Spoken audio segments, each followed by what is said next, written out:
Перри. Нора всегда была трудолюбивой, даже в детстве он делал все, что мог, чтобы помочь своей маме, так как в то время она была очень больна. После того, как он дал ей чашку воды, Норе нужно пойти покормить коз на целый день, так что он собирается отведи его на холмы, но перед тем, как он уйдет, его мама напоминает ему, что он не должен проходить мимо выложенных камней и обещает быть осторожным. Он говорит, что еще купит несколько диких кроликов, и это будет на ужин. И его мама счастлива, что у нее такой хороший ребенок, но она знает, что долго так не протянет. Поэтому она снова зовет Нору к себе и, вытирая грязь с его лица, извиняется за то, что не может ничего сделать для него, как его мать, но просит Нору, пожалуйста, жить так, как он хочет. После того, как она уйдет. В тот вечер Нора готовила ужин, но когда он пошел угостить маму супом, то к своему ужасу обнаружил, что она умерла. Нора глубоко опечалена этим, но похоронив ее, он решает исполнить последнее желание своей матери и прожить свою жизнь ради нее Саке. На самом деле у Норы нет больших амбиций, но он усердно работает, чтобы придерживаться своего распорядка дня. Хотя дома ему стало намного одиноче. Поздно ночью Нора роется на верхней полке, когда он случайно падает и хватает старую книгу. Это та самая книга, которую его отец читал ему, когда был жив,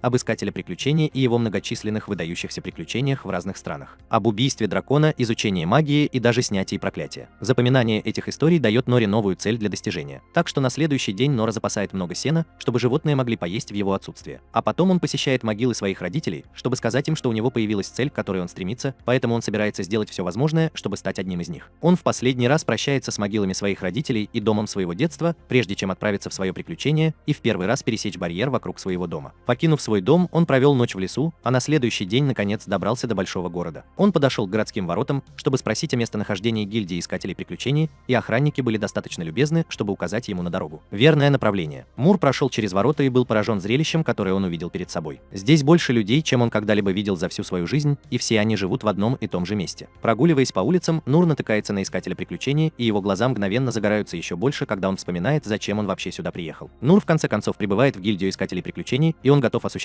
свою мечту, но единственное, что стоит у него на пути, это то, что мешает ему. Уэй — это энергичная секретарша в приемной, которая говорит ему, что он слишком молод, чтобы стать искателем приключений, и ему лучше просто отправиться домой, пока его родители не начали волноваться. Однако, учитывая, что оба родителя Нары находятся на глубине 6 футов, стать искателем приключений — это единственное, к чему Нора может стремиться. Администратор теперь немного лучше понимает ситуацию Норы, поэтому он подходит к нему и говорит, что Нора может стать искателем приключений. Большинство новых искателей приключений не так молоды, как он, но если он действительно хочет это сделать, он не собирается его останавливать. Однако у администратора есть одно условие. Нора должна сначала пойти в школу подготовки, чтобы он мог приобрести некоторые полезные навыки. Это не имеет значения, будь то фехтование на мечах, магия или стрельба из лука. Не просто нужно научиться полезным навыкам. Нор не в восторге от того, что ему дают шанс, поэтому он немедленно отправляется в школу подготовки, чтобы начать учиться. Когда он подходит к воротам, он решает, что будет учиться фехтованию. Поскольку в истории из его книг об искателях приключений говорится, что искатель приключений использовал меч, чтобы убить дракона за один раз. Качели. Нор начинает свою тренировку. Пока он тренируется, случайный персонаж на заднем плане раскрывает его скрытый потенциал. Нор видит это и просто мотивирован работать еще усерднее, но к тому времени, когда проходит несколько месяцев, все остальные персонажи на заднем плане раскрывают свои способности. И Нора единственная, у кого ничего не получается, должно произойти что-то особенное. В конце концов, инструктор говорит Норе, что ему следует остановиться, но Нора умоляет его дать ей еще немного времени для практики. Однако инструктор говорит ему, что никакое количество времени не поможет ему овладеть навыком владения мечом. Прошли месяцы тренировок, и, к сожалению, если Нора до сих пор не овладела каким-либо навыком, то он, скорее всего, никогда его не приобретет. Так что ему следует перестать тратить свое время впустую. Единственное, чему ему удалось научиться за все это время, это отражать атаки, поэтому инструктор посоветовал Норе выбрать другую профессию, поскольку его талант может быть в чем-то другом. Нора разочарована тем, что он не может стать фехтовальщиком, но он последовал совету своего инструктора и пошел в другую школу подготовки, чтобы научиться тому, как стать воином. Но после нескольких месяцев обучения правлению, все, чего Нур смог достичь, это добиться немного лучшего телосложения, чем раньше. Инструктор не может позволить ему продолжать обучение в этой профессии, иначе это может стать опасным для его здоровья. Нор все еще не сдается и вместо этого пытается стать охотником, но даже это не срабатывает, так как он уничтожает все луки, с которыми пытается справиться. Нор продолжает пробовать разные профессии, но независимо от того, что он пытается, он всегда способен освоить только самые слабые навыки. И не способен, в конечном счете он столкнулся с реальностью, что у него вообще нет никаких талантов. Он возвращается в гильдию искателей приключений, чтобы рассказать администратору, что произошло, и тот факт, что Нор провел 3 месяца во всех учебных заведениях города, но так и не смог освоить ни одной профессии, кажется ему невероятным. Однако, несмотря на то, что он сочувствует Нуру, он не может позволить себе стать авантюристом, если у него нет навыков, необходимых для выживания в качестве такового. Нор возвращается домой, потерпев неудачу в достижении того, что он намеревался сделать, но даже при том, что он знает, что у него нет таланта к приключениям. Он по-прежнему полон решимости преодолеть это, тренируясь еще усерднее, чем раньше. Он вырезает тренировочный меч из дерева, чтобы быть готовым к новым тренировкам, и хотя ему не удалось освоить какие-либо профессии, в самом начале он освоил навык владения мечом. Значит, он собирается продолжать тренировать этот навык в надежде, что в конце концов у него появится новый навык. Он клянется тренироваться каждое утро, день и ночь, но даже после целого года тренировок Нору так и не удалось овладеть новым навыком. Однако теперь он способен парировать 10 атак одновременно, так что он знает, что по крайней мере немного совершенствуется. 3 года спустя тренировки Нору улучшили мастерство его парри до такой степени, что теперь он может парировать более сотни мечей одновременно. Но он все еще не приобрел никаких новых навыков. Так что он продолжает тренироваться день и ночь, пока меч не начинает ломаться у него в руках. После еще 10 лет таких тренировок, навык парри Норы развился до такой степени, что теперь он владеет микири парри и может парировать целый лес одной рукой. Но даже с его божественными способностями парри он до сих пор не смог приобрести никаких новых навыков. На данный момент он понимает, что никакое количество тренировок не поможет ему развить новые навыки. Поэтому Нор решает сделать последнюю попытку и отправиться в гильдию искателей приключений, чтобы узнать, соответствует ли он их требованиям сейчас. Но когда он добирается туда и записывает свои навыки, все остальное, кроме парри, становится практически бесполезным. Она спрашивает его, действительно ли это все навыки, которыми он обладает, и Нур отвечает утвердительно. Так что администратор предлагает ему ознакомиться с программой обучения, чтобы он мог приобрести еще несколько полезных навыков. Но Нур говорит ей, что он уже побывал во всех учебных заведениях города и, несмотря на это, не смог приобрести никаких полезных навыков.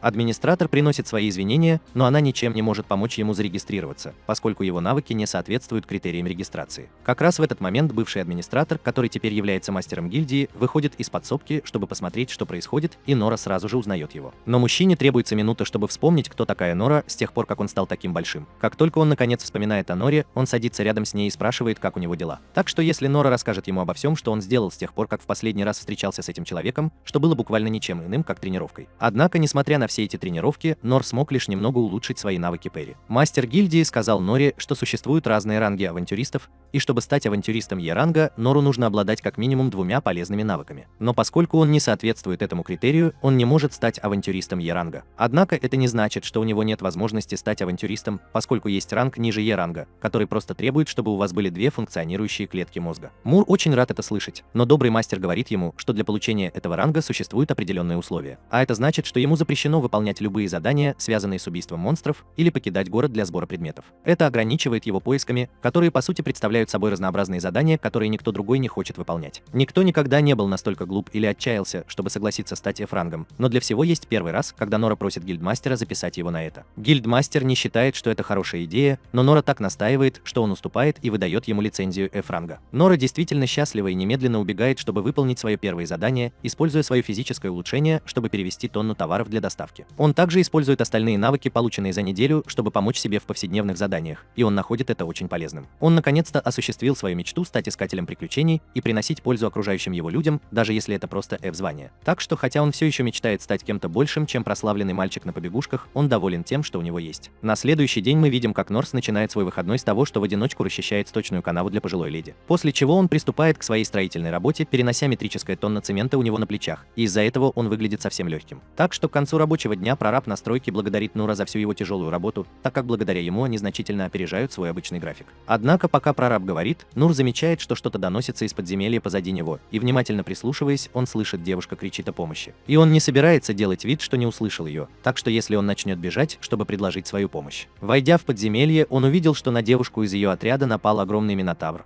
но Нора приняла его за большую корову. Он никогда не видел такую большую корову вблизи. Поэтому Нора была ошеломлена, когда Минотавр начал приближаться к девушке и ее отряду. Все рыцари изо всех сил стараются защитить ее, но теперь уже слишком поздно пытаться сбежать. Так что один из рыцарей просто отталкивает принцессу с дороги, но в результате его разрубает пополам. Мур пытается проверить, как там упавший рыцарь, но у него не хватает половины тела, и он никак не может выжить после удара. Минотавр продолжает убивать всех рыцарей до тех пор, пока в живых не остается только девочка, а она в данный момент не может двигаться. Так что если Нора что-нибудь не предпримет, Минотавр продолжит убивать всех рыцарей до тех пор, пока в живых не останется только она. Скоро она тоже умрет. вперед. Он берет меч и камень, чтобы бросить в Минотавра. Это привлекает его внимание, поэтому Минотавр бросается на него, и когда он пытается ударить Нора своими рогами, Нора идеально парирует удар и отправляет его в полет в случайное здание в подземелье. Минотавр поднимается на ноги, начинает наносить удары своим топором по норе, так что Нора вынуждена постоянно парировать атаки, и даже одно прямое попадание может убить его. Обычно человек парирует атаки только для того, чтобы создать возможность для контратаки, однако у Норы нет возможности атаковать навык, так что он застрял в обороне. Минотавр внезапно вспоминает, что девочка все еще жива, и подбегает, чтобы прикончить ее. Однако Нора не собирается этого допустить, поэтому он использует свой навык «Легкий шаг», чтобы быстро оказаться перед ней и отразить удар топора. Из-за этого его меч разлетается вдребезги. Но это не остановит Нору, так как он решил, что даже если он не сможет стать потрясающим героем, он всегда будет оставаться в «И защищай слабых». Так вот, когда Минотавр пытается нанести еще один удар, Нора использует сломанный меч, чтобы выполнить контратаку Микири, и направляет топор Минотавра в ответ, отсекая Минотавру голову. Нора испытывает облегчение от того, что ему удалось победить в схватке и спасти девочку, но когда она встает и благодарит его, Нора не хочет признавать за это никакой заслуги и уходит, даже не сказав ей своего имени. Нора все еще считает себя неудачником-авантюристом, и у него сложилось впечатление, что монстр, с которым он только что сражался, был просто переросшей коровой. Так что, по его мнению, если он все еще так сильно борется с коровой, значит ему еще предстоит много тренироваться. Некоторое время спустя прибыла бригада уборщиков, чтобы убрать Минотавра вместе со всеми людьми, которые погибли, сражаясь с ним. И принцесса Линберг чувствует личную ответственность за все их смерти. Как раз в этот момент ее вечер заканчивается. Она подбегает к ней и извиняется за то, что не сопровождала ее, когда она выходила в подземелье, так как ее работа защищать Лин. Но Лин говорит ей, что это не ее вина. Это должно было стать простым испытанием на право наследования трона, так что не имело смысла заставлять ее рыцаря сопровождать ее. Как раз в этот момент другой рыцарь говорит Лин, что им нужно как можно скорее вернуться в замок, так как лорд Рейн хочет поговорить с ней.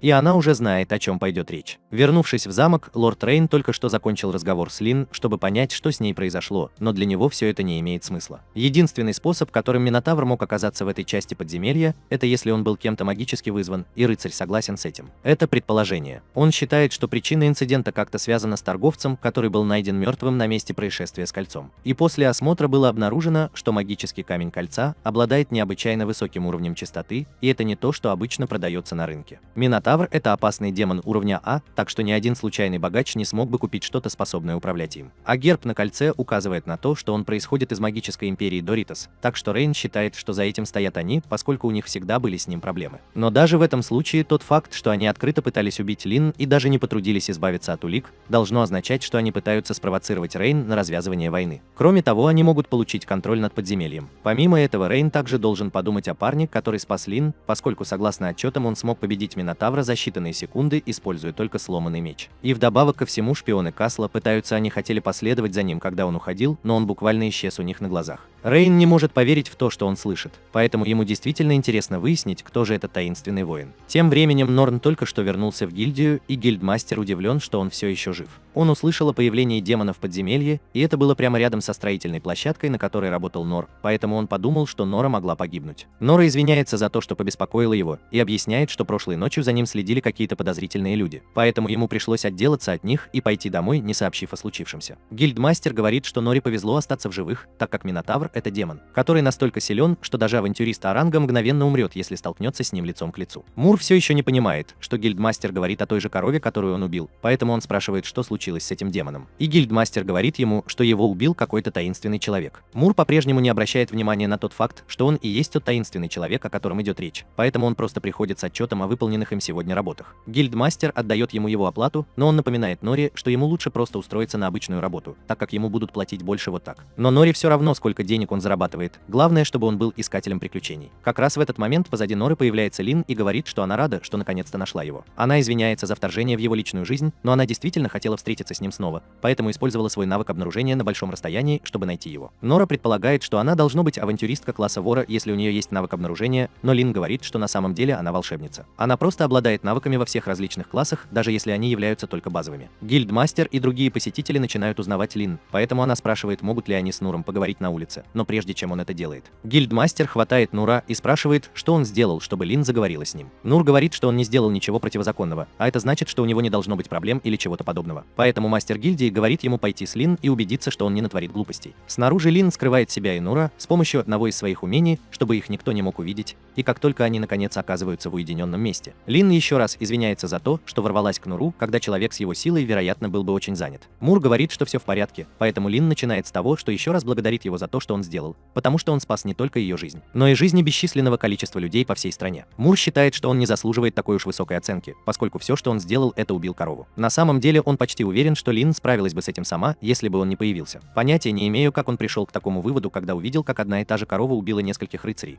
поэтому Лин пытается дать ему понять, что она определенно умерла бы, если бы он этого не сделал. Приди ей на помощь. Мур по-прежнему считает, что он мало чем помог ей, но он принимает ее благодарность. Однако, когда Лин говорит, что хочет предложить ему вознаграждение, чтобы выразить свою благодарность за то, что он помог ей, Морд говорит ей, что благодарность — это все, что ему нужно, так что у нее нет выбора, чтобы дать ему что-нибудь еще. Лин настаивает на том, чтобы наградить Нору, и ее отца также просят позаботиться о здоровье Норы, но Нора серьезно не хочет награды. Лин еще раз пытается убедить его согласиться, но Нора очень тверда в своей политике отказа от вознаграждения. Лин впадает в отчаяние и спрашивает Нору, может ли она ему чем-нибудь помочь или даже могла бы предоставить ему его собственную территорию. Но Нора просто говорит, что он этого не хочет. Лин начинает плакать и говорит, что Нора должна принять ее благодарность, и она не сдвинется с этого места, пока Нора не скажет, что он примет что-нибудь от нее. Нора помнит время, когда он использовал ту же самую технику истерики, чтобы заставить священника обучить его, и поскольку он не хочет, чтобы Лин в конечном итоге простояла здесь часами, он в конце концов соглашается встретиться с ее отцом, но по-прежнему не хочет никаких экстравагантных подарков. Лин рада это слышать, поэтому она говорит, что Норе следует следить за одеждой, чтобы она могла использовать свои навыки маскировки и быть уверенной, что ее никто не заметит. В конце концов, Нору приводят в дом Лин, и когда его ведут внутрь, Лин спрашивает его имя, на что Нора отвечает: «Рада помочь», но Нора до сих пор не знает, кто такая Лин. Поэтому она извиняется за грубость и сразу же представляется как Линдберг Клейс, но это действительно длинное имя, поэтому обычно ее зовут Лин. Увидев этот дом, Морноу понимает, что Лин не шутила, когда говорила, что ее семья богата. Так что становится понятным, почему гильдмастер беспокоился о том, что он выставит себя дураком. Во время прогулки они столкнулись с Аинс, и Лин была рада ее видеть, поэтому она подбежала к ней и спросила, где ее отец. Аинс сказал ей, что у ее отца сейчас встреча с Рейном, так что он сейчас немного занят. Но если оставить это в стороне, она хочет знать, кто этот мужчина, стоящий там, где он стоит. Лин объясняет, что именно Нора спасла ей жизнь, поэтому Айн говорит, что она приведет их к отцу Лин. Нора никогда не слышала о королевском рыцаре, поэтому он предполагает, что Эс должно быть служанка в семье. По какой-то причине она действительно любит носить доспехи. Ты также можешь сказать, что он по какой-то причине не нравится Эзу, но он понятия не имеет почему. Когда они гуляют, они натыкаются на чувака, прохлаждающегося у окна, и как только он замечает их, он подходит и спрашивает, что задумал Эс и кто он такой. Этот случайный парень и есть. Ас говорит Гилберту, чтобы он убрал свое копье, так как Нора гость Лин, а наставлять оружие на гостей очень невежливо. Гилберт понимает, что Нора должно быть и есть тот человек, который спас жизнь Лин, поэтому он опускает свое оружие, и Аинс просит его пройти с ними в комнату, потому что ей не помешала бы любая помощь, которую она может получить. У Гилберта сложилось плохое впечатление о Норе, и Нора уже понимает, что добром это для него не закончится, но он продолжает идти. В тронном зале король встречается с Рейном, и он расстроен, потому что все ясно. Этот высмеивающий не заботится о соблюдении своего мирного договора. Рейн ожидал этого с момента последней встречи с королем Даритаса, где он потребовал, чтобы права на подземелье перешли к нему. Это требование, очевидно, было отклонено, но с тех пор король Даритаса замышлял их уничтожение. Как раз в этот момент Лин и остальные прибывают в тронный зал, и Лин взволнованно подходит поприветствовать своего брата и отца. Инс и Гилберт преклоняют колени, чтобы выразить свое уважение королю, но никто не продолжает идти. Радовис говорит, что Лин одета в замаскированный плащ, что означает, что она должно быть вышла на улицу без разрешения, но она говорит, что ей пришлось это сделать, потому что у нее не было другого способа найти человека, который спас ее. Король понимает, что она должно быть имеет в виду Нору, и Нора извиняется за то, что пришла сюда в таком беспорядке, но Лин хотела приехать сюда как можно скорее. Он также говорит, что он не аристократ или что-то в этом роде, поэтому он не осведомлен о надлежащем этикете в подобных ситуациях, поэтому он может случайно сказать что-нибудь грубое. Но король говорит ему, что его это устраивает, так как гораздо легче говорить, не беспокоясь об этикете. Король протягивает руку Нору и официально благодарит его за спасение жизни Лин. Мур говорит, что в этом нет ничего особенного, так что ему достаточно простого спасибо. Но король говорит, что он не может отпустить Нора без достойного вознаграждения, поэтому он говорит, что Нор не может просить любую сумму денег или земли, которую он хочет. Однако Нор до сих пор этого не делает, хочешь чего-нибудь. Король застигнут врасплох, но он все равно увеличивает награду, предлагая им все сокровища, которые они добыли в подземелье. Рейн считает, что такая награда слишком велика для одного человека, но Нора все равно ее не хочет. Король не знает, что подарить Норе, так как он продолжает все отвергать, так что если он подойдет к своему трону и возьмет меч, висящий на нем, то это подарок для Нур. Рейн не думает, что это хорошая идея отдавать такой ценный меч, но король говорит, что это нормально, так как он больше никогда им не пользуется. И никто не узнает, если он заменит его точной копией. Он протягивает ее копье Нуру, и как только она оказывается в руке Нура, он чувствует, какая она тяжелая. Судя по реакции Рейна, Нор не может сказать, что парение дорого стоит, и он не хочет принимать никаких экстравагантных подарков, но король говорит, что это так. Это просто то, чему он научился, когда еще был искателем приключений, так что для Норы будет нормально принять это. Нора соглашается принять его, и король просит его попробовать. Нора соглашается и взмахивает мечом в воздухе, создавая огромную силу и удивляя всех вокруг. Король хвалит Нору за то, что она может размахивать мечом одной рукой, но у него также есть к ней просьба. Он хочет, чтобы Нора помогла Лин стать искательницей приключений. Но Нора говорит, что он ничему не сможет научить такого талантливого человека, как Лин, и кроме того, Нора считает, что Лин должна сама решать что-то подобное. После этого Нор думает, что ему, вероятно, следует отправиться домой, и когда он уходит, он понимает, что в его мече есть что-то особенное. Он идеально подходит для того, чтобы поместиться в водосточных трубах, которые обычно чистят. Значит, он собирается попробовать это завтра утром. Прежде чем он уедет, к нему подошла сотрудница гостиницы и сказала, что хочет с ним поговорить. Во-первых, она приносит извинения за свое грубое поведение ранее, так как это было совершенно неуместно, но Нур говорит, что он совсем не возражает. Ее работа заключается в том, чтобы защищать семью Клея любой ценой. Поэтому она глубоко благодарна Нур за спасение жизни Лин и выражая свою благодарность. Она обещает помочь Норе, если ему когда-нибудь понадобится помощь. Нора не хочет обсуждать с ней этот вопрос, поэтому он просто принимает ее предложение и говорит, что спросит ее, если ему когда-нибудь что-нибудь понадобится. Кроме этого, Инс также предупреждает Нору, что ему больше никогда не разрешается разговаривать с королем так небрежно. Потому что даже если король разрешил это на данный момент, в следующий раз она не допустит такого неуважения. Мур говорит, что он все понимает, так что Эс в хорошем настроении и спрашивает его, как его зовут, и услышав, что его зовут Нур, она кажется странно шокированной. Мур спрашивает, не сделал ли он снова что-то не так, но Эс говорит, что ничего страшного, и уходит. Нора тоже собирается уходить, но его останавливает Гилберт, который хочет вызвать его на поединок. Рик следует за ним, но он устал от всей сегодняшней беготни и просто хочет вернуться домой, поэтому он спрашивает Гилберта, что они должны делать. Именно в этот момент Нур понимает, что они прибыли в тренировочный зал замка, и Гилберт говорит ему, что он хочет пойти домой. Устройте шутливую битву с Нором. Нур не тренировался ни с кем с тех пор, как он вернулся в тренировочные школы, так что на самом деле он с большим энтузиазмом относится к этому. Гилберт подходит к стойке с оружием и говорит Нуру, что он довольно хорошо известен в королевской столице. Поэтому он хочет посмотреть, что скажет герой, который спасенная Лин способна на многое в бою. И Нора с радостью соглашается, так как видит в этом отличный шанс улучшить свои навыки. Лично он не думает, что сможет победить Гилберта, но тем не менее это хорошая возможность, так что Нора хочет использовать ее по максимуму. Вокруг них собралась небольшая толпа, и они сочувствуют бедняге, который решил выступить против капитана Гилберта. Но когда матч начинается, Гилберт делает первый ход, и этот бедняга легко уклоняется от него. Гилберт продолжает атаковать, и пока Нора уклоняется от его атак, он замечает, что движения Гилберта невероятно точны. Он может только представить, сколько тренировок пришлось проделать Гилберту, чтобы достичь такого уровня. Есть одна вещь, которую он не может понять. Если Гилберт такой опытный искатель приключений, то почему его атаки такие медленные? Нора никогда раньше не тренировалась с другим человеком, поэтому он предполагает, что Гилберт должно быть намеренно двигается медленно, поскольку Нора начинающий искатель приключений. Нора просит тайм-аут и говорит Гилберту, что он не должен так сильно давить на него. И хотя Гилберт действительно немного сдерживался, он соглашается поднять ситуацию на новый уровень, поэтому он нападает на Нура со всей силы. Теперь его атаки стали намного быстрее, но Норе все равно кажется странным, что Гилберт оставляет себя полностью открытым для контратаки. Нора думает, что Гилберт никак не может быть настолько беззащитен перед ним, поэтому он предполагает, что Гилберт должно быть заманивает его в ловушку. Тем временем Гилберт не понимает, почему он не может нанести ни одного удара по Норе своим духом,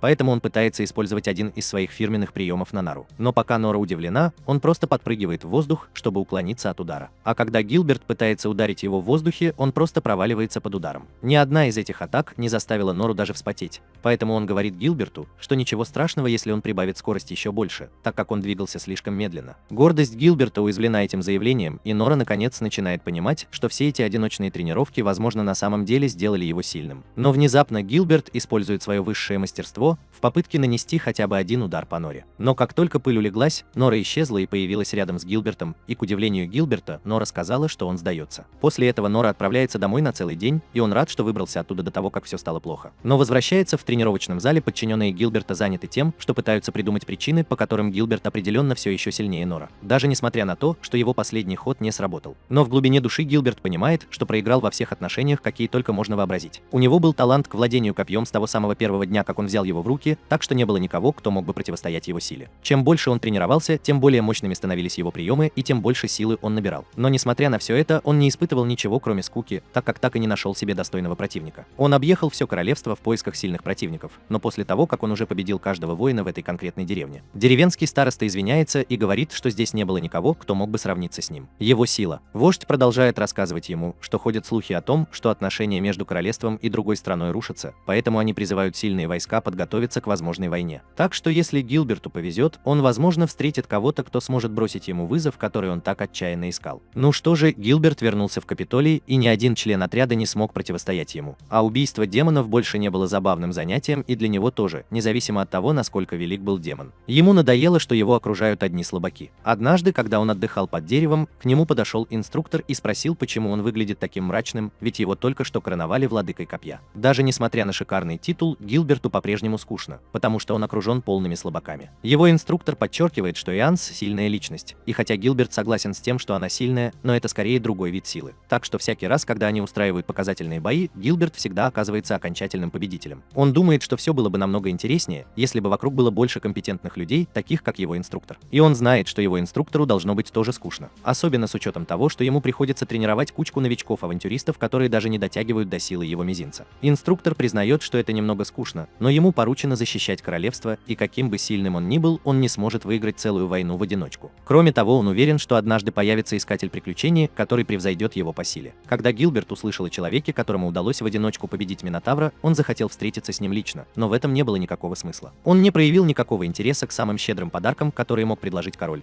и он был так небрежен с королем, что Гилберту пришлось уважать его за это. Сражаясь с Ноором, Гилберт не мог ощутить силу, необходимую для победы над Минотавром, но это не меняет того факта, что Нур не мог победить Минотавра. Я смог увернуться от всех его движений. Даже когда он нанес свой сверхзвуковой удар копьем, это все равно ничего не дало против Но, в то время как это было бы гарантированным поражением. Смертный приговор любому другому человеку. Вдобавок ко всему, Нор ни с того ни с сего проиграл матч. Гилберт предполагает, что Нор сделал это из вежливости, поскольку не хотел ставить его в неловкое положение перед подчиненными. Когда Нора уходила, Гилберт заметил кучу трещин на полу, и он понятия не имеет, как они сюда попали или что сделала Нора, чтобы вызвать их. Но то, что он сделал, это то, что он известно лишь, что Нора смогла увернуться от его последней атаки, когда он был в полной силе, так что он наконец нашел действительно стоящего противника, которого так долго искал. Пока Нора шла домой, он думал о том, как глупо было с его стороны думать, что он сильный. Когда Гилберт использовал свою окончательную атаку, даже после того, как Нора использовала его физическое улучшение и способности к шаганию как перышко, он едва смог уклониться от удара, и Гилберт, должно быть, сдерживался достаточно сильно, чтобы доказать свою правоту, поскольку на самом деле он ни за что не стал бы использовать смертельный прием в имитационном бою. Он благодарен Гилберту за то, что тот напомнил ему, что он все еще слаб, так что с этого момента он будет тренироваться еще усерднее. На следующее утро Нора занята своей обычной работой по очистке сточных канав, и он использует для этого легендарный меч. Он потрясен тем, насколько хорошо меч справляется с этой задачей, поскольку сточные канавы никогда раньше не были такими чистыми, а благодаря прочности меча он не испортился. Меня даже слегка поцарапало после всего, что Нур с ним сделал. Однако, как только он закончит чистить водосток, ему нечем будет заняться, так как его строительные работы были приостановлены из-за инцидентов подземелья. Поскольку ему разрешено соглашаться только на работу с рейтингом F, если работа в королевской столице когда-нибудь иссякнет, то есть могут пройти целые дни, когда ему будет нечего делать. И он не хочет, чтобы это произошло, поскольку его цель – быть полезным людям. Он подумывает о том, чтобы начать бизнес по катанию на лодках и использовать меч в качестве руды, но потом понимает, что для этого ему придется обзавестись собственной лодкой. Он подумывает о приготовлении пиццы, но тогда ему понадобится духовка. В конце концов, он подумывает о том, чтобы сделать гриль из своего меча, но это тоже не сработает, так как он может разжечь пламя только кончиками пальцев. Как раз в этот момент Нур слышит какой-то шорох в кустах. Оборачивается и видит, что там стоит Лин. Она извиняется за то, что появилась в таком виде, но она не смогла найти его в гильдии, поэтому спросила у главы гильдии, где может быть Энн. Нора понимает, но он не сказал главе гильдии своего точного местонахождения. Так что Лин, должно быть, использовала свои способности выслеживания, чтобы найти его. Нора спрашивает, почему Лин здесь, поэтому она сразу переходит к делу и говорит Норе, что у нее к нему есть особая просьба. Она хочет большего, чтобы он принял ее в качестве своей страницы, но Нора никогда раньше даже не слышала о такой странице, поэтому Лин объясняет, что это неоплачиваемая работа. Ассистент, который заботится обо всех повседневных нуждах Норы в надежде получить от него какие-нибудь полезные знания. Ее вполне устраивает, что ей просто позволено находиться рядом с Норой, и она обещает, что не причинит ему никаких неприятностей. Но Нора все равно отказывается. Она спрашивает, не сделала ли она что-то, чтобы обидеть Нору, или он считает ее ненадежной, но Нора говорит ей, что это не так. Она пытается заверить его, что может быть полезной, поскольку получила самые высокие оценки во всех 6 учебных заведениях, но ее компетентность не является достаточной. Проблема здесь в том, что Норе просто нечему ее научить. И ему не нужна ее помощь в работе, так как он вполне способен справиться с ней самостоятельно. Лин Лин пытается предложить Норе огромную зарплату, если он согласится стать ее инструктором, но его по-прежнему не волнуют деньги. Поэтому Лин предлагает ему использовать ее, чтобы делать все, что он захочет. Но Нора снова ей отказывает. На самом деле ему просто нечего делать для Лин. Но она по-прежнему настойчива и хочет доказать ему, что может быть полезной. Поэтому она достает свою волшебную палочку и говорит, что собирается продемонстрировать свою компетентность. Она произносит ледяное заклинание, чтобы запустить в себя несколько сосулек.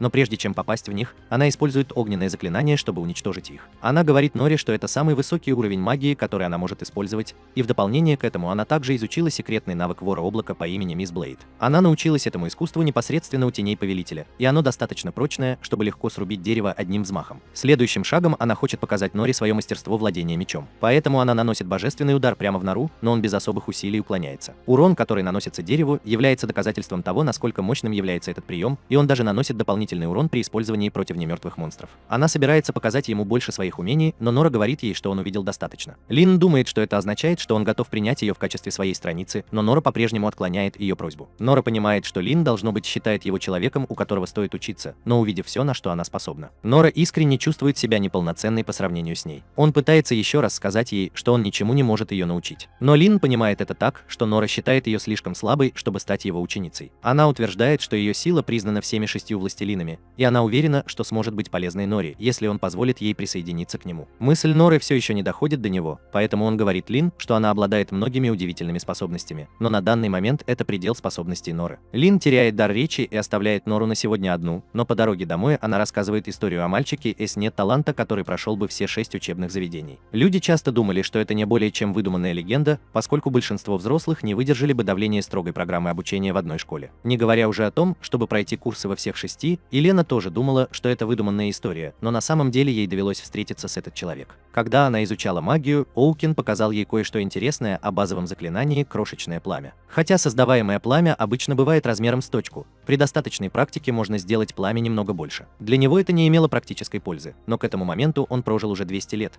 так что практика с крошечным пламенем стала для него хобби. С тех пор, как Лин увидела это, она предприняла несколько попыток сделать свое крошечное пламя немного больше, но что бы она ни делала, это не помогало. Совсем не растет. Это то, что требует неустанной преданности в течение длительного периода времени, именно поэтому она была так шокирована, когда Нора была способной создать огромное крошечное пламя. Во много раз превышающее то, что когда-либо мог сделать Оукин, а Оукин – величайший волшебник в мире. То, что навыки Норы находятся на таком уровне, означает, что она намного превосходит все, что могла бы сделать Лин, и все это было сделано благодаря его собственным усилиям. Однако все заклинания, которые продемонстрировала Лин, были просто заученными наизусть. У Норы была сила победить Минотавра, и он до сих пор живет обычной жизнью, не хвастаясь и не выставляя себя на показ, так что Лин верит, что Нора сильна не только телом, но и умом. В ближайшем будущем она сможет возглавить королевство вместе со своим братом и отцом. А правила семьи Клеев таковы, что те, в ком течет королевская кровь, должны быть сильными. Поэтому она хочет научиться достигать такой же силы, как у Нор. Так что если Нора не хочет быть ее инструктором, ей просто придется преследовать его столько, сколько потребуется, пока он не согласится обучать ее. Тем временем, вернувшись в особняк, принц пытается жаловаться самому себе,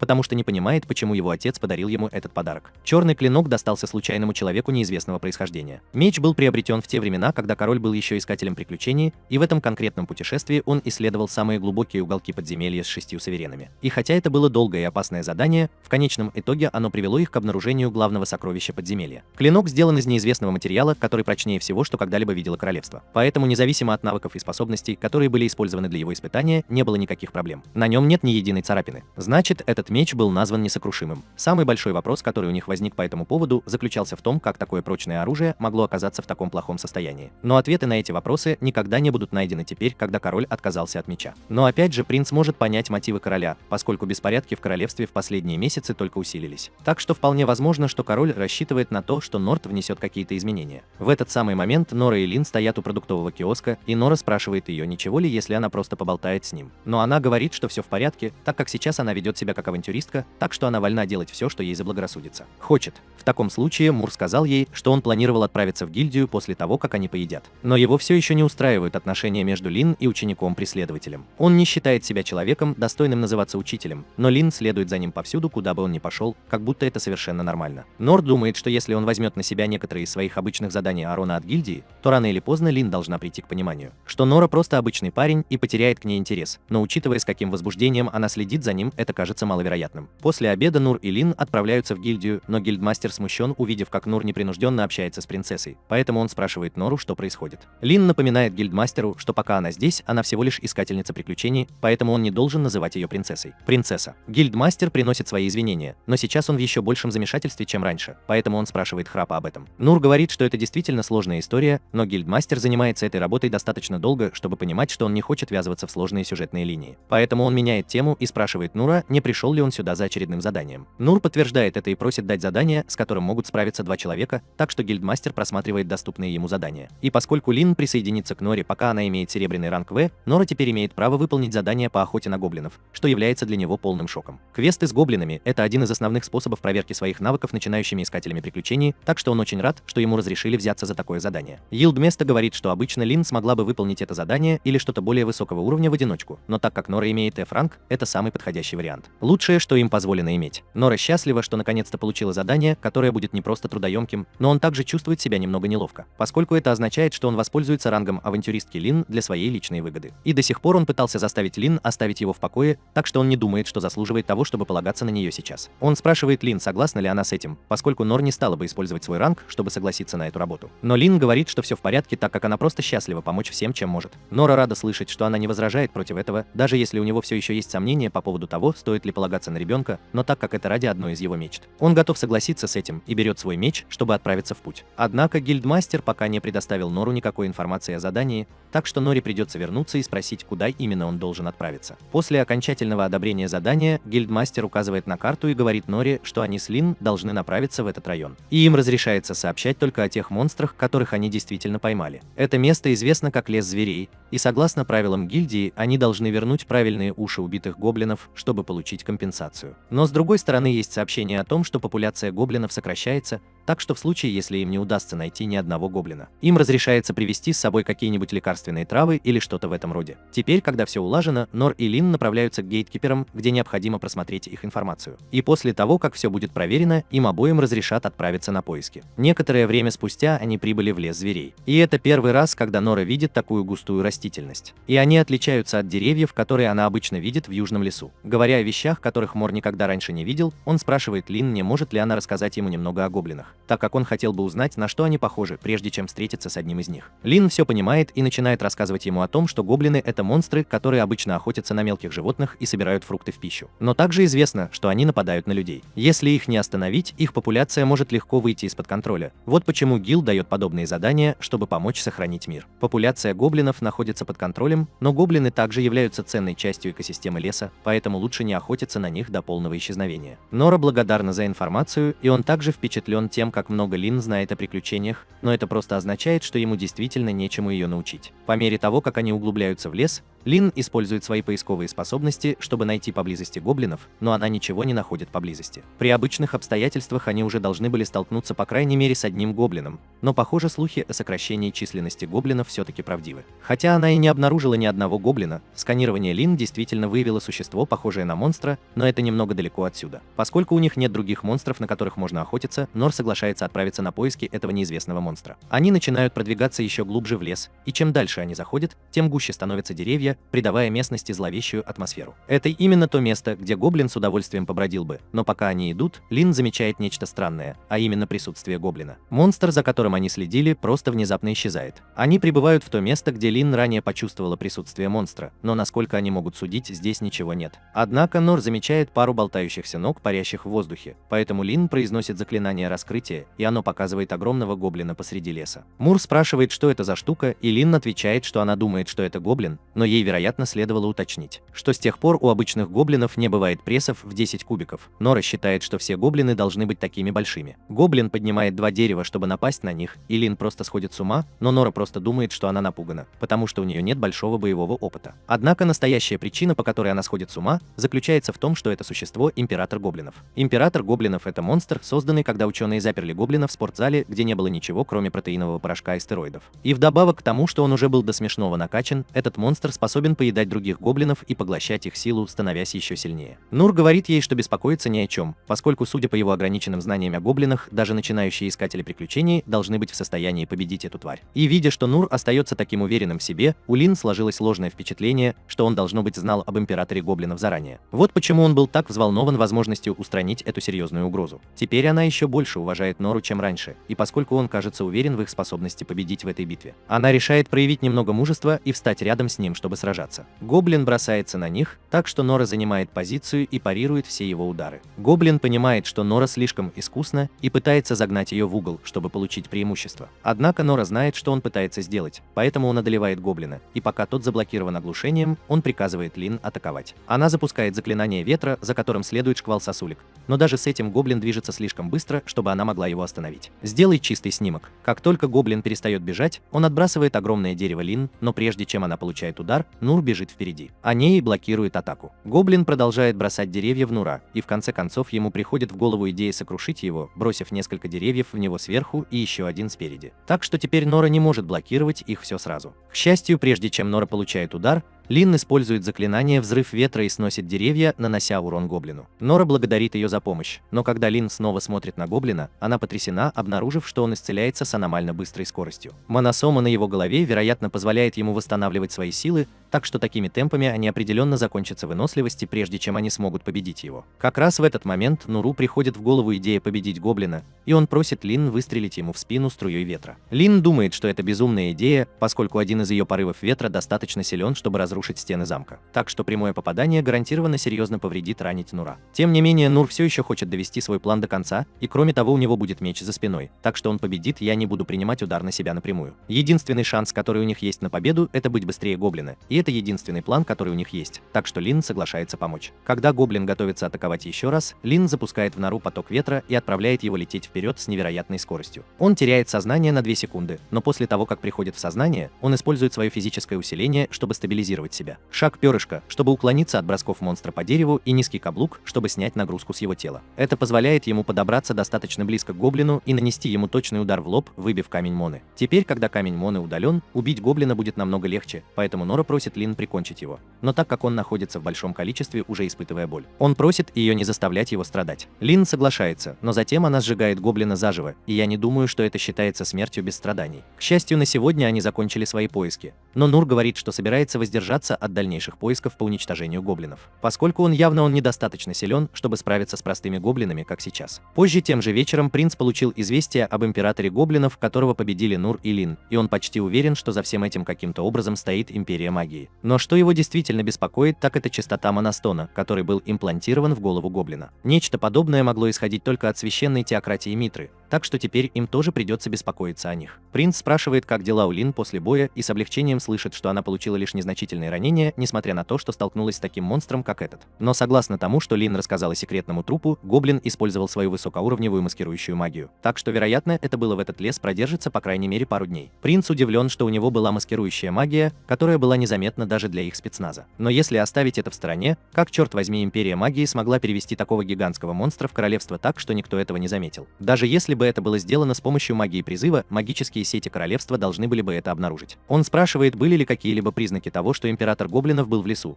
а в секретном курсе упоминалось, что количество обычных гоблинов в этом районе сокращается. Что и побудило к этому. Гильдия должна разместить вакансии для проведения расследования. И на тот случай, если это был не единичный случай, они постарались собрать воедино все странные происшествия, произошедшие за последние 3 месяца. Принц благодарит их и просит продолжать расследование на случай, если случится что-то еще, чтобы они могли сообщить ему. И в это же время Н и Эл заявляются в гильдию, чтобы потребовать свою награду. Мастер гильдии спрашивает Нура, как прошла его первая охота на гоблинов, и все еще думает, что император гоблинов был обычным гоблином. Нур говорит, что это было намного сложнее, чем он ожидал, и если бы Лин не поддержала его, он понятия не имеет, что бы он сделал. Гильдмастер смеется и предполагает, что Нур, должно быть, прятался все это время, пока Лин выполняла всю работу, а Нора слишком скромна, чтобы поставить себе это в заслугу. Так что если он говорит, что Лин действительно была той, кто закончил это, но он жалеет, что не знал о красном камне на раньше лоб гоблина, был бы слабым местом. Старый мастер понятия не имеет, о чем говорит Нора, поскольку у обычных гоблинов на головах нет волшебных камней. Поэтому он спрашивает, действительно ли то, что они приняли за обычного гоблина, было обычным гоблином. Насколько Норе известно, все гоблины имеют рост 12 футов.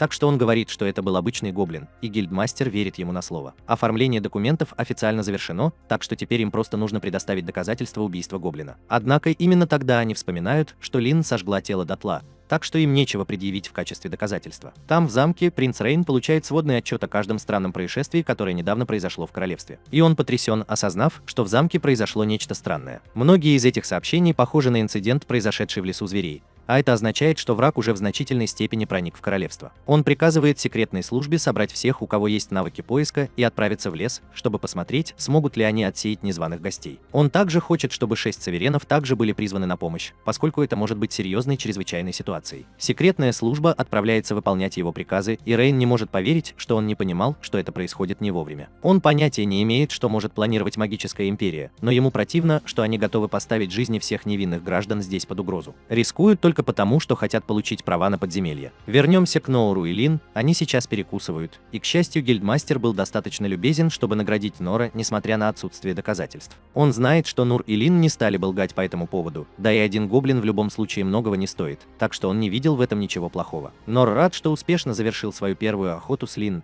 но он начинает задаваться вопросом, как долго она намерена оставаться здесь. Уже наступил вечер, так что король, должно быть, снова начал волноваться. Как по команде, Лин поворачивается к Норе и говорит, что, по ее мнению, ей уже пора отправляться домой на целый день, но она вернется завтра, чтобы снова поболтаться с нами. Прямо перед ее уходом появляется Рейн, но он здесь не ради Лин. На самом деле он пришел в никуда, потому что у него есть к нему просьба. Он извиняется за то, что так внезапно обрушился на него, но он хочет, чтобы завтра утром Нора отправилась с Лин в город в горном районе. Он говорит, что предоставит экипаж, а также сопровождение для поездки, и, конечно же, Мур получит хорошую компенсацию за хлопоты. Мур, похоже, не возражает против этого, поэтому он соглашается принять просьбу Рейна, хотя ему не сообщили особых подробностей о миссии. Но причина, по которой Нор был принят в первую очередь, не имеет никакого отношения к миссии, просто он никогда раньше не катался в экипаже. Вот он и захотел посмотреть, на что это похоже. По мере того, как карета пересекает ландшафт, Нора поражается всем этим прекрасным пейзажем, поскольку единственные места, которые он когда-либо видел, это его дом в столице. Однако Лин, похоже, не получает такого удовольствия от поездки, как он. Он спрашивает ее, не нравится ли ей пейзаж, но Лин соглашается, что он довольно красивый. Просто ей неприятно, что Нора была обременена просьбой своего брата. Нора говорит ей, что ей не нужно беспокоиться об этом, так как ему за это хорошо платят. И он в любом случае, он все еще в долгу перед ней за то, что она помогла ему в охоте на гоблинов. Прежде чем они уехали, Рейн объяснил маршрут, по которому поедет их карета, сказав, что сначала они направятся в горный район Тарос, а оказавшись там, немного подождут, прежде чем продолжить путь. Если ничего странного не произойдет, пока они будут там, то они двинутся дальше и перейдут через гору, ведущую к священной теократии Митры. Нор спрашивает, действительно ли нормально, что ему заплатили за это, если ему ничего не нужно делать. И Рейн говорит, что все в порядке. Но Нор спрашивает, действительно ли ему заплатили за это, если ему ничего не нужно делать. Бездействие может произойти только в лучшем случае, когда ничего не пойдет не так. Лин очень надеется, что все закончится хорошо. Но даже если что-то пойдет не так, Инс здесь снова заработает. Анесс не хочет упоминать об этом, но Рей отдала ей секретный приказ перед их отъездом. Он сказал ей, что в ближайшем будущем королевскую столицу постигнет беспрецедентный кризис, и он мало что сможет сделать, чтобы остановить его. Поэтому он сказал Янс,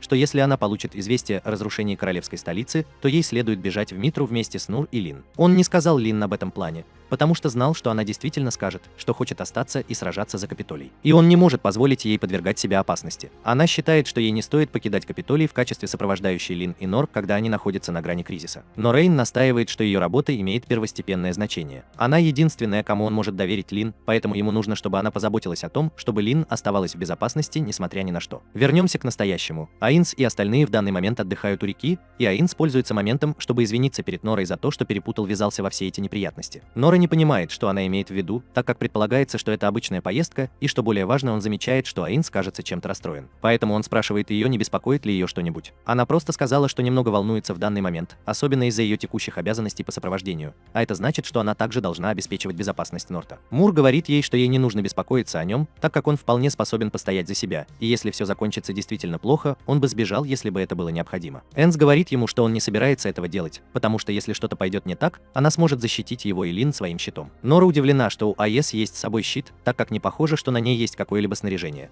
Поэтому ИМС предлагает показать ему свой щит. И использует свое умение, чтобы создать щит из зеленого света перед собой. Нора удивлена еще больше, чем раньше. ИС говорит ему, что он может укрыться за ней, если они окажутся в серьезной опасности. Согласно тому, что он услышал от Лин, Гилберт предположительно достаточно силен, чтобы в одиночку сразить дракона, а Ас почти равен ему по силе. С точки зрения силы. Между тем, Нора считает, что он сравнительно слаб, поскольку едва может справиться с гоблином. Он говорит говорит Азу, что считает ее невероятно талантливой, но она бы точно не назвала это талантом. Она осознала, что обладает особой силой, когда была ребенком в приюте, но до сих пор не знала, что это такое. Одна из ее подруг увидела светящийся свет, исходящий от ее руки, и решила прикоснуться к нему, но это привело к тому, что подруга Азы получила ранен. Это было невероятно травмирующим для Азы, но как только взрослые узнали об этом, они быстро вылечили девочку и позвонили в ИНС, чтобы обсудить ее способности. У Азы не было никаких проблем, так как произошедшее было несчастным случаем, но взрослые были весьма заинтересованы в ее способностях, поэтому они попросили ее продемонстрировать это. Айнес неохотно показывает им свой зеленый свет, и они признают, что это сила дар небес. Это энергия, которая может принимать форму меча, чтобы сразить твоих врагов, или щита, чтобы защитить тех, о ком она заботится. Это универсальная сила, которая может даже уничтожить страну, в зависимости от того, как она ее использует.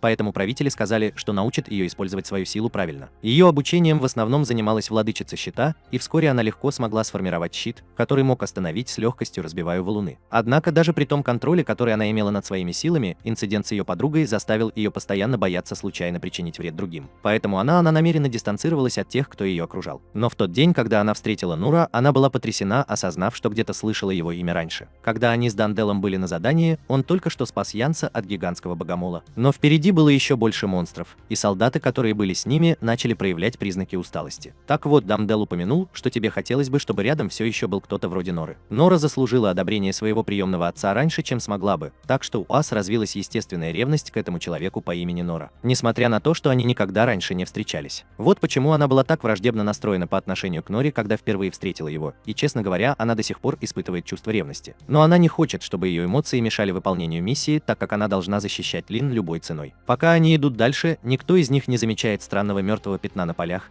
и Лин сразу же понимает, что что-то не так. Поэтому она произносит заклинание раскрытия и рассеивает магию сокрытия, чтобы обнаружить гигантскую ядовитую лягушку. Тем временем там, в Капитолии, ситуация стала совсем плохой, как и предсказывал Рейн. По всему Капитолию было замечено несколько монстров, и хотя военные суды занимаются этим, у них недостаточно солдат, чтобы справиться со всеми монстрами. Отдай приказ войскам воинов перекрыть дорогу, чтобы остановить продвижение монстров. И пока это будет сделано, он хочет, чтобы секретные службы и охотники оказали посильную помощь. Король все еще не верит, что Дорита смог быть настолько мелочным, чтобы причинить столько разрушений только потому, что он не получил того, чего хотел. И, к сожалению, не похоже, что Доритас остановится только на этом, поэтому король спрашивает, где 6 суверенов. Рейн говорит ему, что все 6 были отправлены в разные места из-за появления исключительно могущественных монстров, так что в данный момент они немного заняты. С таким разбросом сил, как сейчас, их шансы на победу уменьшаются с каждой минутой, но по крайней мере Рейн удалось победить. Вовремя доставьте Лин в безопасное место. А ты тем временем поговори с Лин и остальными. После того, как Лин произнесла заклинание раскрытия, монстр напал на маленького мальчика, следующего за ним. Айн видит монстра и узнает в нем черного дракона смерти. Но увидев, что монстр напал на маленького мальчика, Нора не задает никаких вопросов, а просто начинает действовать, чтобы защитить его. Когда монстр уже собирался раздавить мальчика, Энн появляется перед ним и парирует удар. Тем временем спрашивает Лин, заметила ли она, что мальчик появился одновременно с монстром,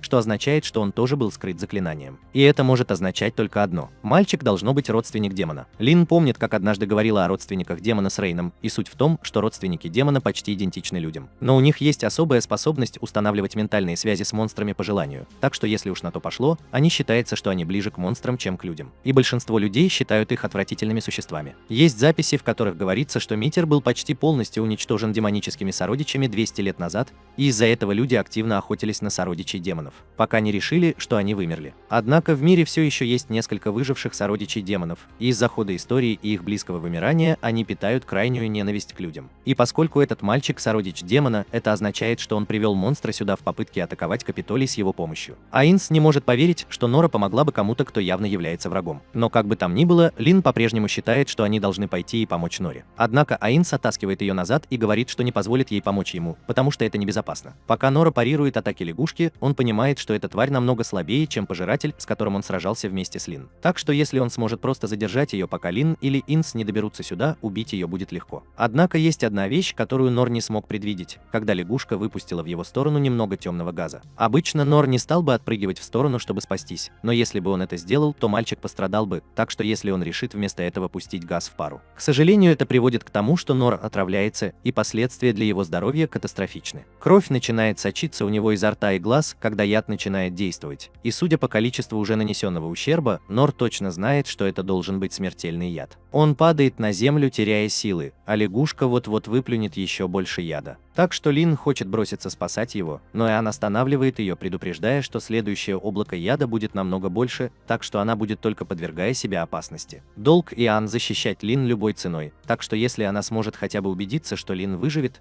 то королевство сможет возродиться даже в худшем случае. Кроме того, одно дыхание черного дракона смерти – это гарантированный смертный приговор, так что даже если бы у них сейчас был наготове величайший в мире целитель, они все равно не смогли бы спасти Нору. Когда монстр извергает очередную волну яда, Инс использует свои щиты, чтобы заблокировать ее, но часть яда все же просачивается. Поэтому Лин начинает использовать очиститель, чтобы попытаться сдержать его, но этого недостаточно. Пытаясь сдержать действие яда, Инс извиняется перед Норой за то, что оставила его умирать. Это противоречит ее морали игнорировать человека, находящегося на грани смерти прямо у нее на глазах, но у нее не было выбора. Однако, к своему удивлению, она видит, что Нора все еще сражается с лягушкой, даже несмотря на то, что из его рта и глаз капает кровь, запрещенная цензурой. Она наконец-то поняла, почему Дендел так высоко ценил Нура, и это произошло из-за его неукротимого желания защищать других, чего бы это ни стоило. Но даже если Нур захочет продолжать в том же духе, яд в конечном итоге унесет его жизнь. Вскоре после этого Нур снова падает на землю, и он видит, что сильно истекает кровью, но по какой-то причине он говорит, что это хорошо. И похоже, у него есть план, как победить в конце концов, это все-таки лягушка. У нас есть небольшая предыстория о ребенке из рода демонов,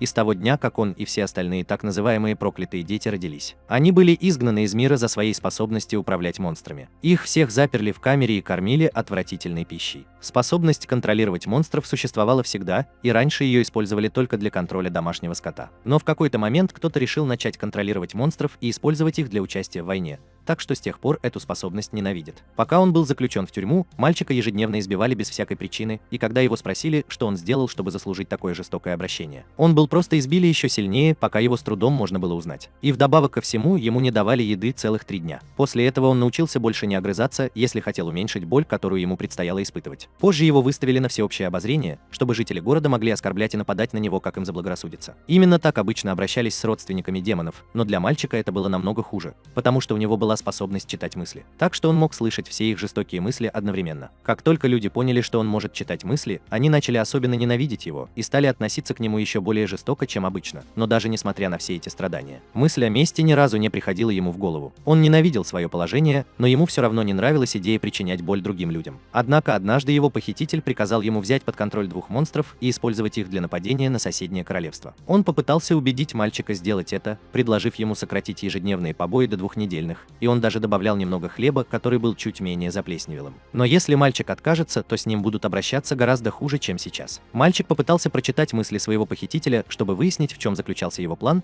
но на мужчине было надето волшебное устройство, которое препятствовало чтению мыслей. Поэтому мальчик был вынужден взять, он поверил мне на слово и согласился на сделку из страха за свою жизнь и жизнь таких же, как он. Вот почему он был полон решимости использовать монстра, чтобы убить жителей королевства, но по пути барьер вокруг него был разрушен, и он потерял концентрацию на 2 секунды. Так что монстру удалось вырваться из-под его контроля. И когда он пытается восстановить контроль, мошенник отбрасывает его назад, и он понимает, что все испортил. Из-за его неудачи другие родственники демона, вероятно, пострадают намного больше, чем раньше, но хотя он сочувствует им, он, по крайней мере, рад, что он может умереть, не будучи вынужденным убивать кого-либо, поскольку он никогда не хотел причинять другим людям боль. Он просто надеется, что если он переродится, то в следующей жизни с ним не будут так плохо обращаться. Может быть, у него даже будет добрая семья, и он будет хорошо питаться, поэтому он закрывает глаза и готовится принять смерть. Однако, прежде чем его могли убить, Наран вмешался, чтобы защитить его. Мальчик не мог понять, почему кто-то из королевства рискует своей жизнью, чтобы спасти его, и когда лягушка выпустила свой яд, и Нур, и мальчик получили большую дозу. Однако, несмотря на то, что у Нура была возможность применить свою базовую магию исцеления на себе, чтобы нейтрализовать действие яда, он предпочел использовать ее для спасения мальчика, продолжая сражаться. Вскоре Нур потерял сознание из-за большого количества яда в его организме, но он по-прежнему уверен, что сможет пройти через это. Уверенность Норы пришла к нему из детства, когда умерла его мать, и он вернулся домой. Однажды он отправился в лес, чтобы собрать кое-какие ингредиенты для ужина, и, проведя в лесу целый день, собрал целую коллекцию трав.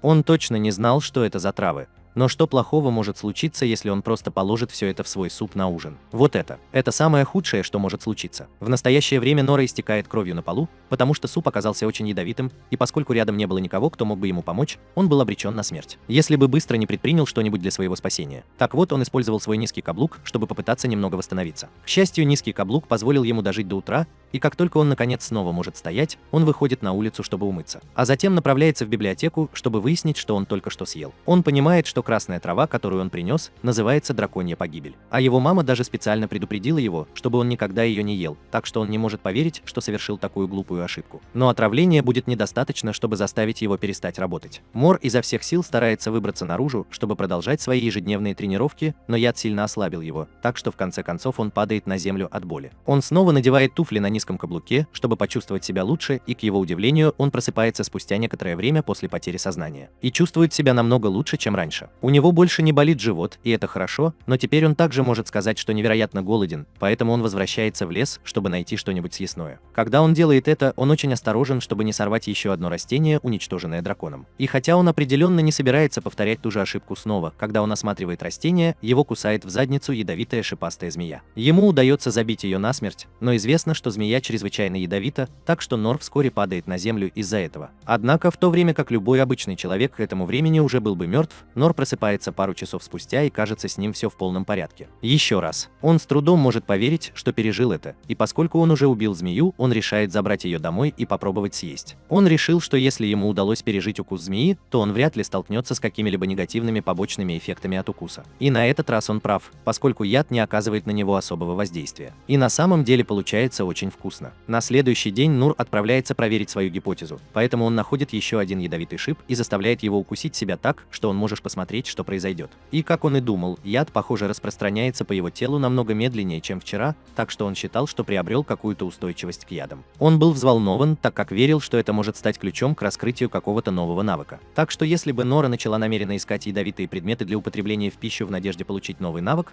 он бы иногда падал в обморок от передозировки яда. Но всегда вставал на ноги и продолжайте есть, независимо от того, сколько крови он потерял при этом. Он так и не приобрел никаких навыков, связанных с отравлением, но благодаря употреблению ядовитой пищи, ему стал по-настоящему нравиться вкус ядовитых продуктов. Именно поэтому прямо сейчас, несмотря на то, что ему угрожает монстр, он может думать только о том, насколько вкусной будет лягушка после того, как он убьет его. Лягушка пытается раздавить его, но Нора вовремя отскакивает в сторону и встает на ноги. На первом месте, поскольку яд лягушки довольно сильный, организму Норы потребовалось некоторое время, чтобы естественным образом противостоять ему. Вот почему он потерял сознание на втором месте. Но к настоящему времени у него было достаточно времени, чтобы стать полностью невосприимчивым к ядовитым атакам лягушки, так что он снова начинает драться. Парируя удары лягушки, Мур в итоге уничтожает все ее когти, а когда лягушка пытается прыгнуть на него, он парирует ее лицо и выбивает все зубы. Лягушка поняла, что больше не сможет нормально себя вести, поэтому она начинает выделять огромное количество яда. И Нур предполагает, что это должно быть отчаянная попытка лягушки выжить. Однако для Нура это не что иное, как бесплатная еда, поэтому прежде чем лягушка сможет выпустить яд, Нур использует свой меч, чтобы захлопнуть ей рот. В результате чего весь яд скапливается внутри ее тела и лягушка взрывается. Нора рада, что ему удалось победить ее, но он не может не задаться вопросом, как такая ядовитая лягушка смогла пробраться на это поле и занять первое место. Но у него это получается, потому что чем больше в чем-то отравы, тем вкуснее это для Норы. Именно в этот момент он вспоминает, что за ним стоит ребенок, и оборачивается, чтобы спросить мальчика, все ли с ним в порядке. Мальчик отвечает, что с ним все в порядке, но он довольно болезненно относится к Норе, так что если он хочет, чтобы Лин должным образом вылечила его, как только они закончат здесь. Он спрашивает мальчика, что он здесь делает, и мальчик не хочет лгать, поэтому он говорит Норе, что он тот, кто принес лягушку сюда, и он сделал это, потому что пообещал, что доставит лягушку в город. В голове Норы начинают крутиться шестеренки, пока она пытается придумать объяснение тому, что только что сказал мальчик.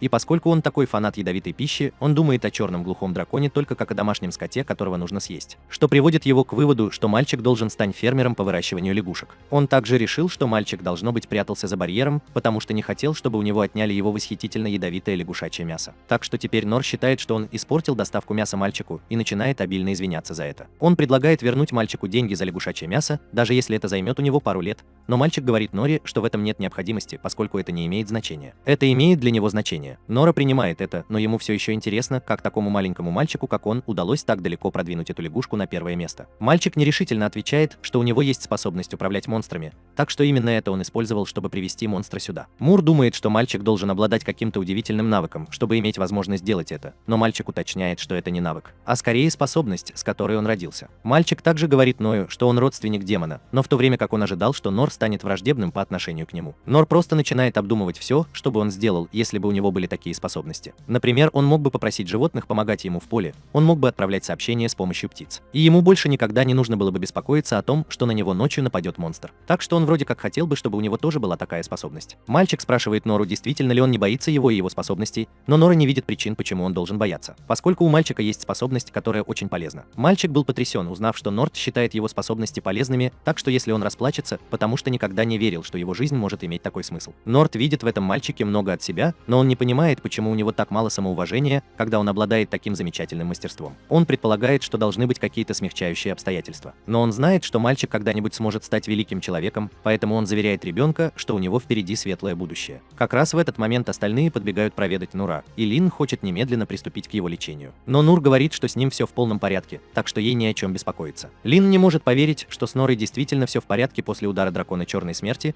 поскольку дыхание дракона не просто ядовито. Это чрезвычайно концентрированные миазмы, которые могут испортить даже почву, так что, как скажите на милость, Нора могла это выдержать. Есть только одно объяснение, которое приходит ей в голову, поэтому она вспоминает, как повелительница святого однажды показала ей технику, известную как священный дух. Это та техника, которая достигается путем оттачивания тела и разума. И как только она доведена до совершенства, ее можно использовать для устранения всех форм порчи и очищения всего сущего пользователь прикасается. Святому Сане потребовалось 40 лет, чтобы обрести это, но он не достиг этого менее чем за половину времени, и он даже не осознает этого. Затем Мур спрашивает Лин, может ли она исцелить его нового друга здесь, но мальчик говорит, что ему тоже не нужно никакого исцеления, так как он совершенно невредим. Взглянув на него, Лин сразу же может сказать, что мальчик родственник демона, но Нора не понимает, почему это должно быть так. Возникла проблема, поэтому он надеялся, что они позволят мальчику присоединиться к ним в карете, чтобы они могли его подвести. Из того, что Лин знает, сородичи демонов — это ужасающая раса, которую большинство стран рекомендовали бы уничтожить на месте. Поэтому она спрашивает с Нора, действительно ли он согласен взять мальчика с собой, даже после того, как он привел монстра и вызвал такую катастрофу, как эта. Мур признает, что ему очень жаль, что поле было уничтожено, но он чувствует, что должен помочь ребенку, так как он убил отравленную лягушку, которую с таким трудом доставил сюда. Кстати, Нор не помнит, чтобы мальчик говорил, что обещал кому-то принести сюда лягушку. Но кто именно был этот человек? Мальчик говорит ему, что он не уверен, так как они никогда не давали ему получить эту информацию, и постоялые дворы могут сказать, что он не лжет. Более того, по состоянию его тела и тому, как он себя ведет, постоялые дворы могут сказать, что он должно быть был рабом, откуда бы он ни приехал. Рабство запрещено в королевстве Глин, но этого нельзя сказать о других странах, поэтому она понимает, что мальчик был рабом. Вероятно, меня вынудили это сделать. Она спрашивает его, помнит ли он дорогу туда, откуда он пришел, но мальчику завязали глаза перед тем, как его уронили. Мы находимся в глуши, и нам говорят двигаться в этом направлении. Лин теперь понимает, что, возможно, недооценила мальчика, поэтому она спрашивает постоялых дворов, могут ли они все-таки взять Ролла с собой в путешествие. Но у этой идеи есть одна серьезная проблема, и она заключается в том, что родственникам демонов вообще запрещено входить в Митру.